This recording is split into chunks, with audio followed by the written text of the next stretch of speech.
Mitos y leyendas de nuestra América. ¿Me acompañan? Soy Jenny de Bernardo.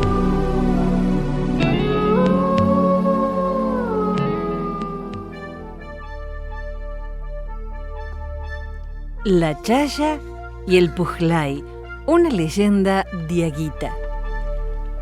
Cuenta la leyenda que Chaya era una bella jovencita india que se enamoró perdidamente del príncipe de la tribu, Pujlay, un joven alegre, pícaro y mujeriego que ignoró los requerimientos amorosos de la hermosa indiecita.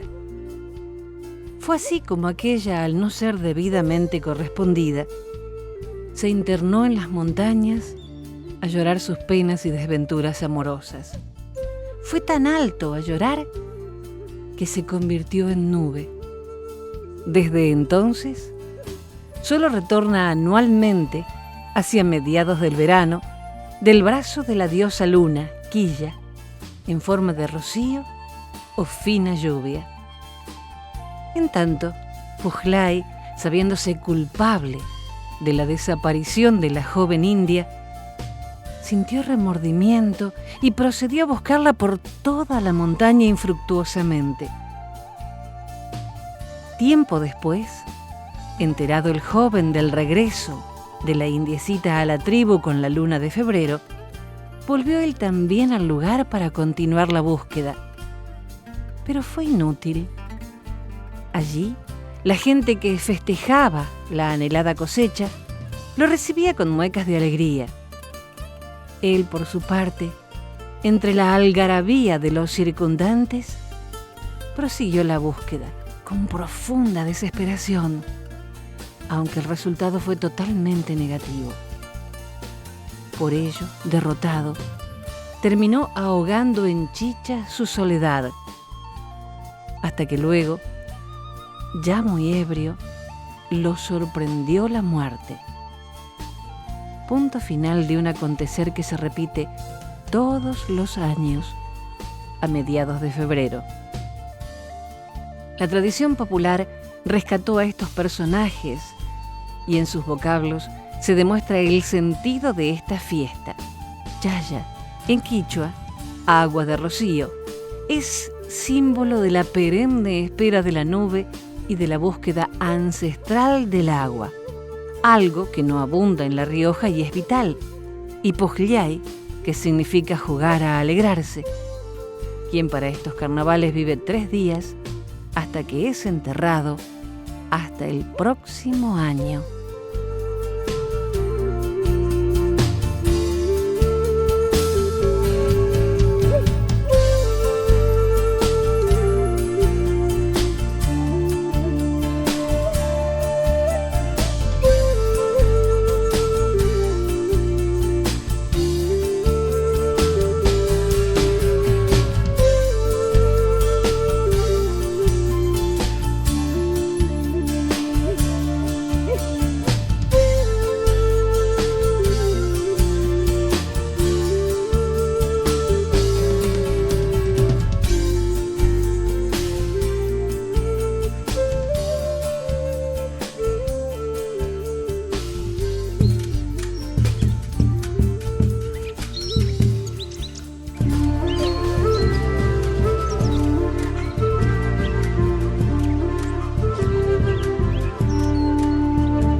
Leyenda esquimal sobre la aurora boreal. Los pueblos que presenciaban este fenómeno tenían sus propias interpretaciones y le daban, según las épocas, determinados significados. La Edad Media, pródiga en luchas y batallas, suministró varias pinturas de este tipo en las que la interpretación giraba en torno a grandes batallas en el cielo, ejércitos en lucha y tropas a caballo, miedo y terror. Anuncios de grandes catástrofes aparecían ligados en esas épocas a los fenómenos aurorales. Los esquimales, los indios atabascos, los lapones, los habitantes de Groenlandia e incluso las tribus del noreste de la India estaban familiarizados con esta luz misteriosa del cielo. Sus leyendas toman muchas formas y a menudo estaban asociadas con sus ideas de la vida en el otro mundo. Cuenta una leyenda esquimal: los límites de la tierra y el mar son bordeados por un inmenso abismo. Sobre él aparece un sendero estrecho y peligroso que conduce a las regiones celestiales. El cielo es una gran bóveda de material duro, arqueado sobre la tierra. Hay un agujero en él a través del que los espíritus pasan a los verdaderos cielos. Solo los espíritus de aquellos que tienen una muerte voluntaria o violenta y el cuervo han recorrido este sendero. Los espíritus que viven allí encienden antorchas para quitar los pasos de las nuevas llegadas. Esta es la luz de la aurora. Se pueden ver allí festejando y jugando a la pelota con un cráneo de morsa.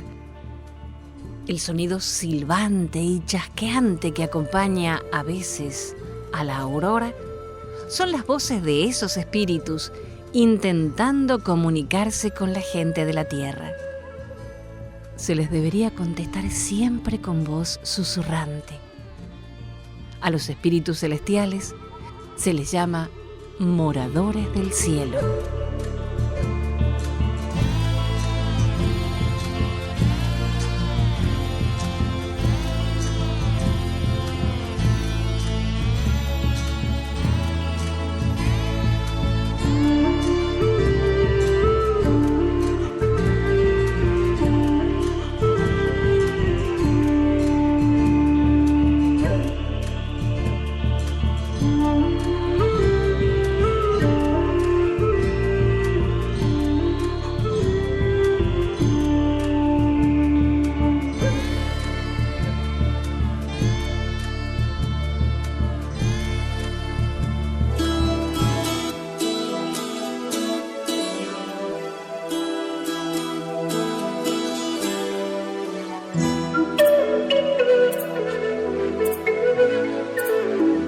Espíritu, un mito Rapa Nui.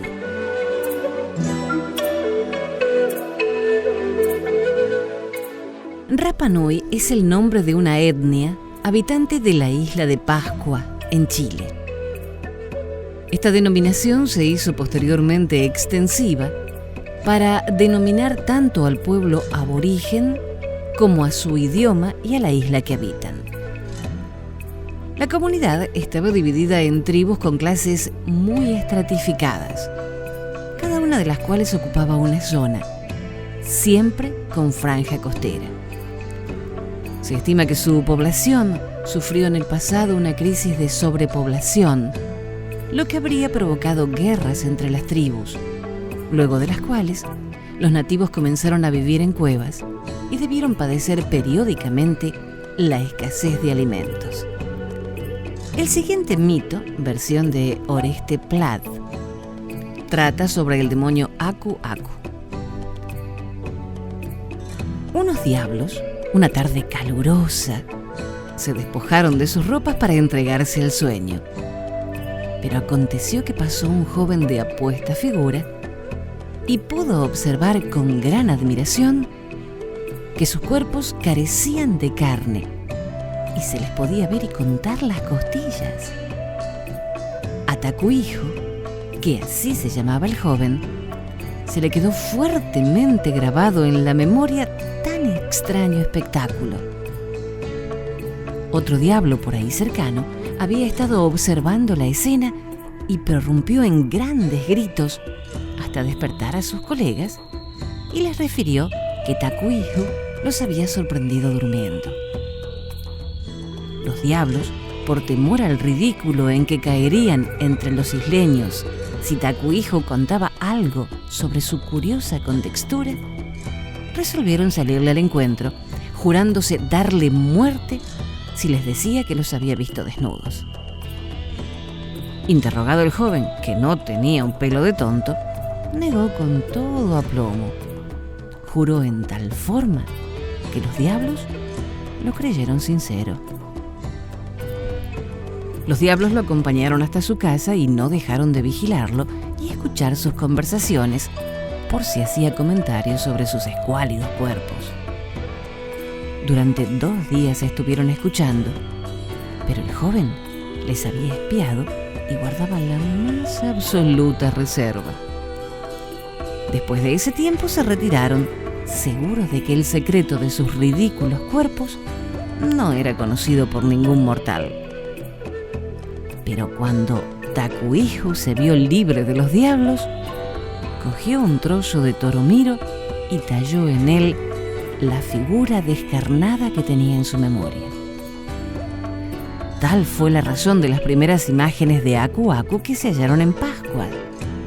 Y el medio de comunicación que encontró el nativo sin recurrir al lenguaje para contar lo que había visto.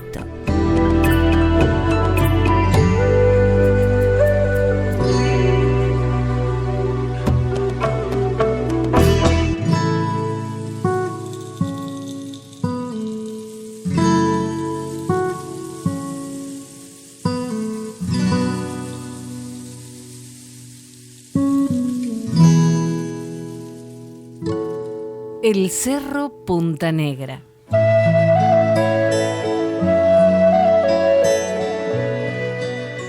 Los huarpes desarrollaron sus vivencias en la mitad norte del actual territorio de la provincia de Mendoza, en Argentina. Algunos de ellos habitaron la orilla del río Tumi, y es allí donde se genera esta leyenda, la leyenda del Punta Negra. Los huarpes, aborígenes cazadores, recolectores y, según las circunstancias, agricultores, vivían en el valle de Uco, a las orillas del río Tunuyán y de los innumerables arroyos que cruzan de oeste a este esas hermosas tierras. Desandaban los días mansamente, sin tener mayores preocupaciones, hasta que, en días aciagos, fueron alcanzados por hordas indígenas provenientes del poniente, del otro lado de la cordillera. Los pueblos fueron entonces arrasados una y otra vez. Quemadas las cosechas, sus viviendas, raptadas sus mujeres y niños, muertos sus hombres de trabajo.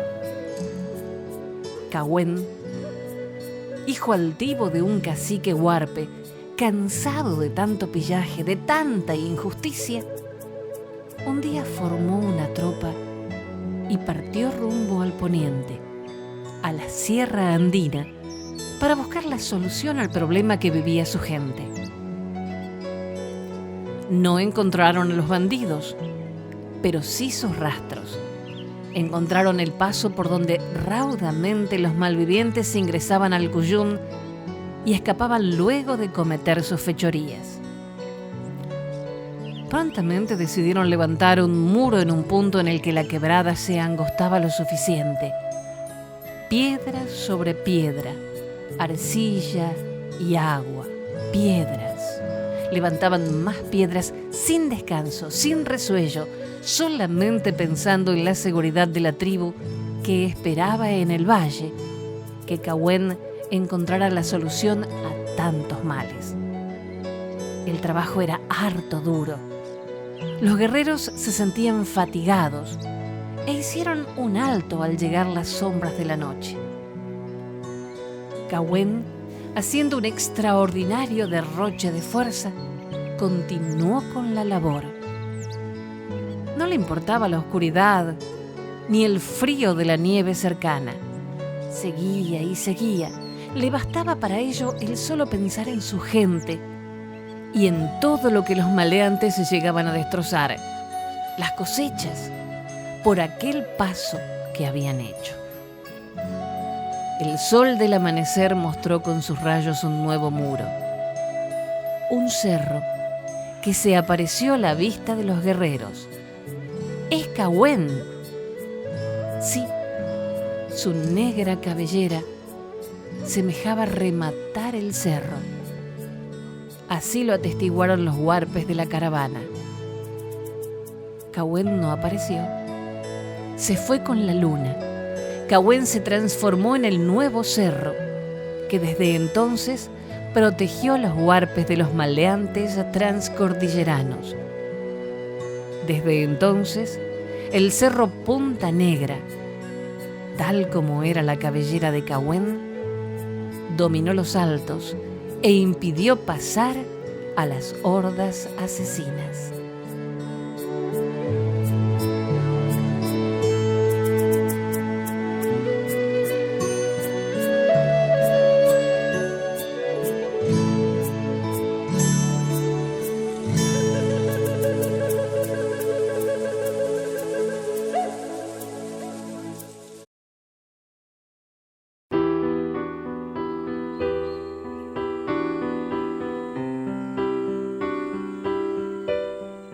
Continuamos con mitos y leyendas y la compañía musical del grupo ecuatoriano Causac.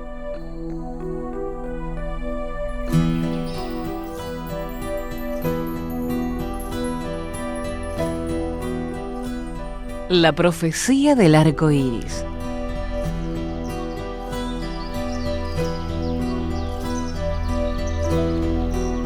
Hubo una época en que cayó un gran diluvio sobre el pueblo Cayapó. Pocos sobrevivieron a la catástrofe y la tierra quedó muy dañada. Muy poco tiempo después del desastre, un grupo de gente se hallaba buscando peces con que alimentarse, cuando llegaron a una plantación de mandioca. La mayoría de las raíces estaban podridas, pero algunas estaban sanas y las recogieron y tostaron junto con los peces que habían podido recolectar. Cuando terminaron la comida fueron a beber agua. Entonces vieron aparecer un arco iris en el estanque. Mientras se acercaban, el arco iris se transformó en una bella mujer con agua en su ombligo. ¿Qué desean?, preguntó la aparición. Hemos comido y quisiéramos beber agua, le respondieron. Entonces ella les dio agua y les dijo: siempre que quieran agua, pídanmela. Mientras me vean aparecer al comienzo de la estación de las lluvias, podrán vivir en paz y nada malo les sucederá. Soy la guardiana y la protectora del agua. Pero cuando yo ya no aparezca, entonces la tierra será inundada y todos ustedes morirán.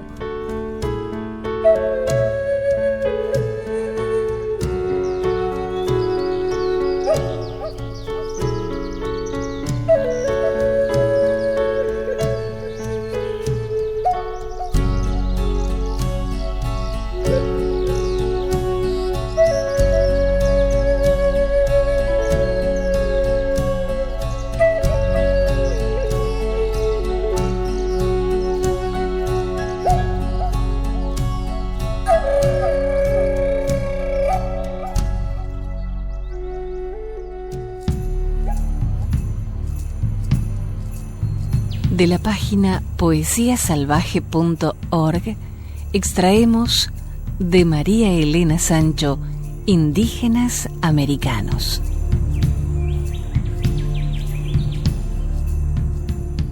Cara oculta de América silenciosa y fructífera, que encierra un mundo maravilloso, poblado de serpientes, bisontes, tigres con rostros antropomórficos, guerreros, pájaros, guardas, llamas, mitología enriquecida con el color de la tierra y el espíritu del aire en movimiento. Hace años se hallaron petroglifos y pictografías del arte rupestre del estilo de los cazadores en el acceso al Cerro Negrito, en Tafí del Valle, provincia de Tucumán. En el noroeste argentino, su universo está compuesto por cerámicas decoradas, esculturas, urnas y vasijas, punta de flecha y raspadores. Entonces, el diseño prehispánico adormecido en la eternidad del tiempo y la distancia, perdido en la espesura de la selva o en la anchura de un alto valle, cobra vida, revelándonos a los neófitos su identidad y mensajes únicos, como son únicos la aguadora o la víbora de fuego. Nómadas o sedentarios son los antiguos dueños de la tierra, que no solo dejaron testimonio de cacería, danza o escenas del transcurrir natural. Actualmente se encuentran 1.600 piezas de arte aborigen americano en distintos museos extranjeros. Hay en el continente americano, a través de diferentes regiones culturales y épocas diversas, pero que se repiten con persistencia y continuidad en su difusión espacial y profundidad temporal. Si bien aparecen diseños muy decorativos, su intención fue mágica y con el correr del tiempo se convirtieron en símbolos. Por eso se encuentran los mismos símbolos, la misma forma para expresar determinadas cosas, variando solo por la individualidad del ambiente que los caracteriza en cada pueblo, teniendo diferencias en formas, pero no en el fondo de su simbolismo. La étnica, el sector geográfico, es el verdadero sello distintivo de variedades de diseños de temas. Si analizamos las imágenes del Códice de Borgia, podemos observar, junto con sus deidades, que algunos de ellos están representados con lágrimas, al igual que la Dama Llorona o Dama que Llora del noroeste argentino. Las imágenes de Quetzalcóatl, muchas veces representando no solo al dios del aire y del viento, que es su verdadera idiosincrasia, sino a veces como Texclatipoca, dios de la justicia, de la noche y de la tierra, con su vestido de Tlaloc, dios de la lluvia, o de Siuxteotli, dios del fuego o de los rayos, es siempre una imagen con lágrimas en los ojos. Un mismo dios representando todas estas deidades según zona y cultura. Estas lágrimas están asociadas a la fecundación de la tierra por medio de la lluvia, simbolismo que se repite por toda América de distinta forma, pero siempre con lágrimas. Regresamos a Quetzalcóatl, ahora representando la serpiente de fuego, o la serpiente emplumada Quetzal, que lleva sobre sus alas la representación del viento. La serpiente de fuego, el rayo, vierte sus lágrimas para fecundar la tierra. Es una imagen del pájaro de las tormentas. En el Códice Azteca, como el Tudela es Tahuizcalpantecutli, la diosa del planeta Venus, el lucero del alba. Este lucero está asociado en toda América con los fenómenos de fecundación y lluvia.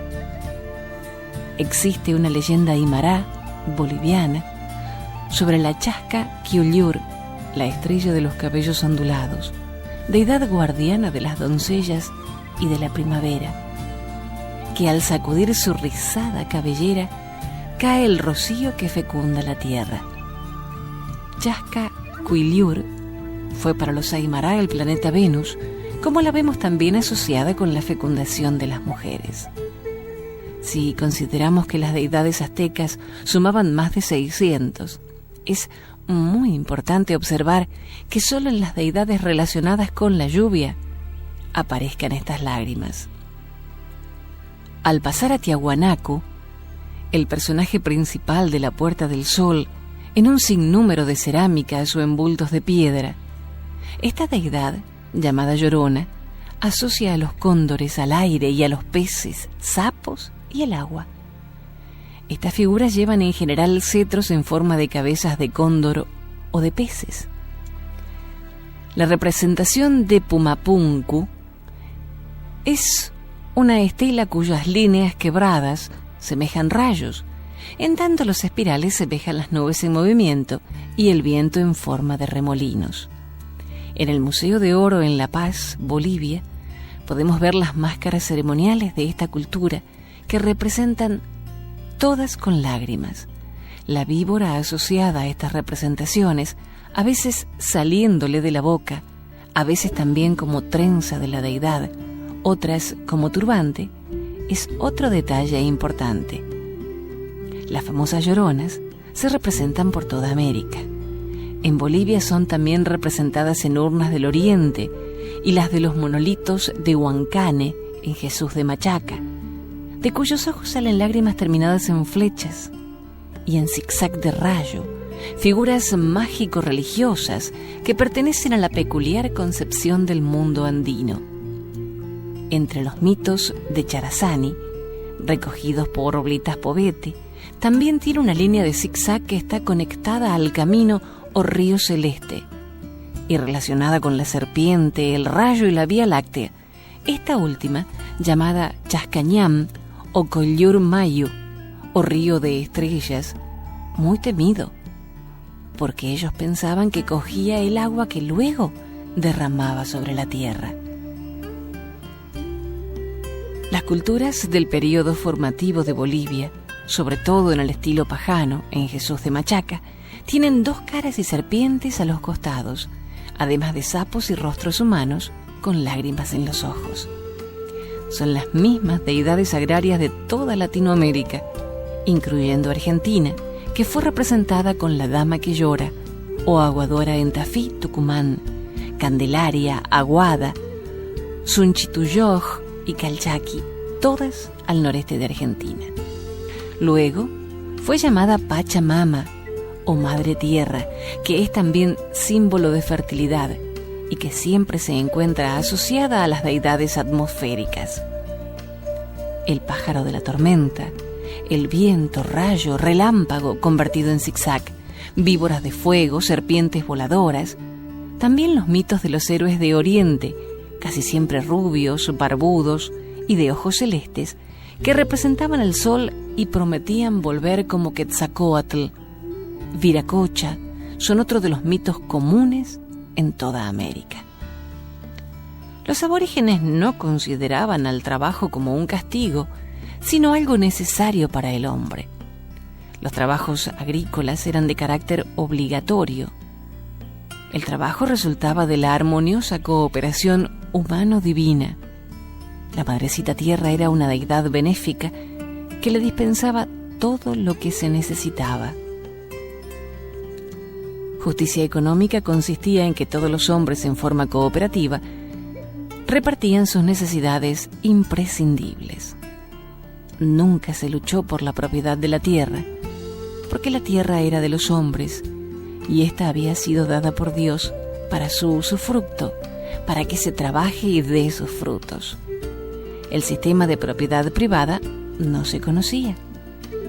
Los incas y los aztecas no invadieron por ansia territorial, sino por cultura.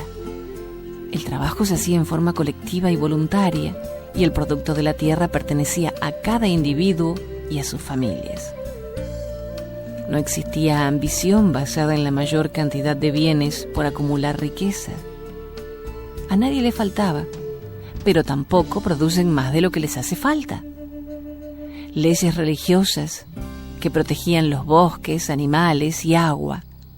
Todo es sagrado y no se usaba nada más que lo básico. El aborigen de América vivía con serena confianza en sí mismo. Como ya sabemos, era básica la igualdad de derechos y obligaciones. De lo contrario, no podrían haber subsistido a sequías e inundaciones. En ningún idioma americano conocido existe la palabra mendigo, indigente, pobre o rico. Para ellos eran desconocidas estas palabras. El oro y la plata eran la sangre del sol y la luna que entraban por las venas de la tierra, y de ella deberían tener todos un poco. Las ofrendas de oro que realizaron los incas fueron hechas porque el oro era la representación básica de la luz del sol en la tierra, pero no significaban una acumulación de bienes. Nunca comprendieron por qué los españoles necesitaban tanto oro.